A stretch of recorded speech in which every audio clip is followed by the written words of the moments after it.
All right, companies that produce household cleaning products are working overtime to try and make sure that they can satisfy the spike in consumer demand because of the coronavirus.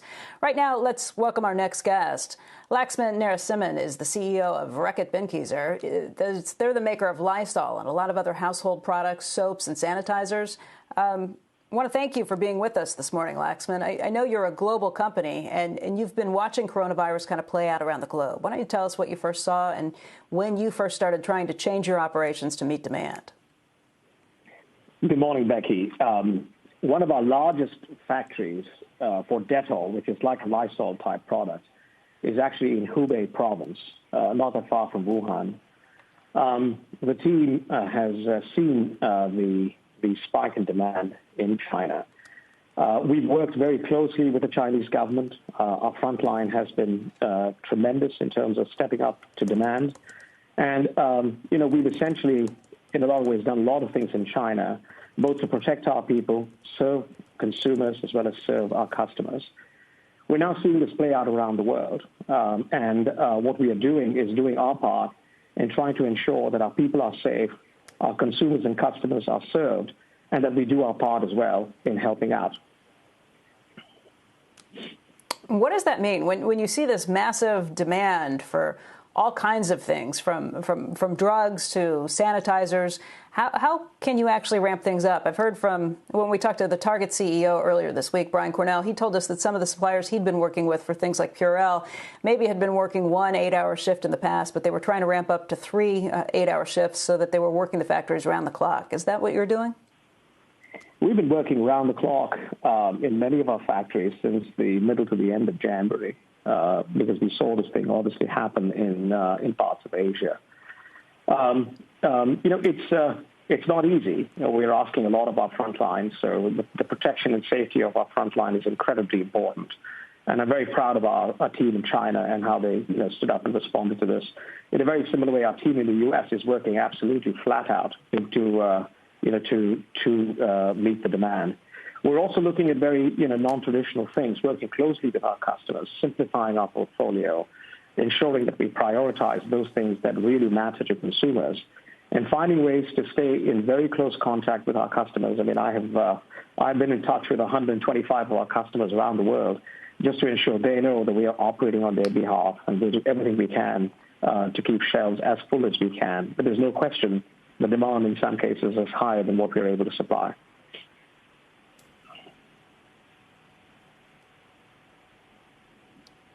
Hey, Laxman, it's Andrew here. Just wanted to understand the experience in China, what demand looks like there, but also I know you have factories there, what you're doing for your employees. Are all the employees back at work? Do they wear masks? Do they not? How does this work? China was a very sort of, when we saw this happen, and, our factories, as I said, have worked all the way through. The Dettol factory actually worked all the way through for the Chinese New Year holiday. We went through a process of ensuring, first of all, the safety of our people, working closely with local authorities and following every single rule. But this idea of checking, testing, tracing, isolating, worked very well. We haven't had that one of our factory workers actually had any exposure. We rented a couple of hotels near the factories. If people wanted to actually stay there, they could, and some of them chose to do just that.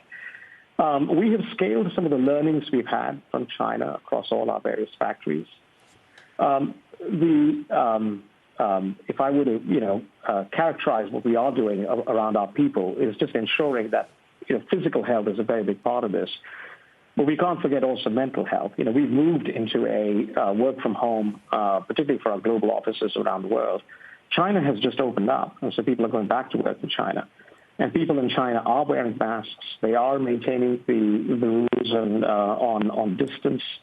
They're being very careful. But, we're open for business in China, and it's slowly coming back.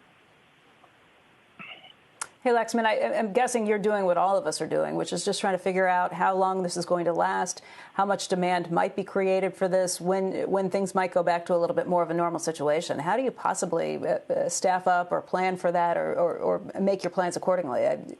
It seems like an impossible task. Becky, it is very difficult. In the short term, what we are prioritizing is we are prioritizing and meeting the demands of our consumers and customers and focusing on our people. That's really taking 120% of our time. In parallel, though, I am beginning to think about what this means for the medium to long term. There are shifts taking place, and these shifts are, there's three areas of change. Clearly, change is taking place for the consumer, what they buy, and whether that will sustain or not. How they buy, we're clearly seeing e-commerce, omni-channel grow, but also how they get informed. And I'll give you a statistic on this. One of the things that we've been doing recently, we just announced this fund. We announced a fund. We've put aside 1% of our operating profit into a fund to ensure that we get access of products, of information to change behavior. But consumers are changing the way they get informed. We did a partnership with TikTok. One statistic for you, globally, only 17% of people wash their hands after going to the toilet. What? The partnership at 17%. This is a statistic. From UNICEF. By the way, it's not that if you look at the developed markets, look at the study done by the London School of Hygiene and Tropical Medicine, a third of men and 64% of women wash their hands after going to the toilet. And despite the fact that 99% of people will tell you that they did, 99%, hand washing is a big deal. The partnership with TikTok was really around driving behavior change. Just so in the last 10 days, this earworm of a song, of which we've seen a large number of videos come, has now been viewed by 24.1. It's been viewed 24.1 billion times. So consumers are changing what they buy, and how they get informed. The second is business is also changing. Clearly, you've got people first. The short term, as I said, the focus on supply. But long term, the focus on resilience, on innovation, and on sustainability will happen. And clearly, we need time in order for us to do that. But the third change you're seeing clearly, and this is natural in an era like this, is leadership. And you're seeing character, what choices people are making, either at the factory or right at the top of the house.